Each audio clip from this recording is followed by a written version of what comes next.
Giornata grigia e nuvolosa su alcuni settori delle nostre regioni, anche con qualche fase instabile, soprattutto sui monti.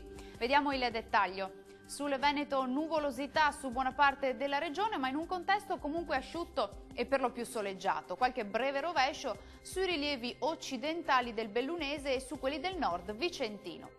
Vediamo le temperature, le massime saranno comprese tra i 17 e i 21 gradi, minime tra 12 e 15 gradi circa. Spostiamoci ora a vedere la situazione prevista sul Friuli Venezia Giulia. Altra bella giornata di sole e bel tempo, da evidenziare le consuete nubi sparse sui settori alpini, prealpini e localmente sulle alte pianure.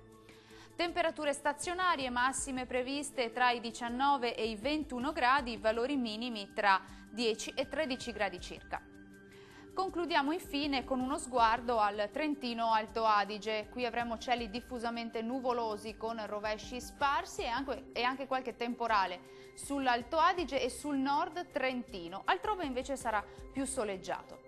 Le temperature massime sono previste tra i 19 e i 24 gradi, le minime sui 16-18 gradi circa. Il mare sarà generalmente poco mosso, i venti moderati nord-orientali. Dal meteo di Antenna 3 per ora è tutto, arrivederci al prossimo aggiornamento.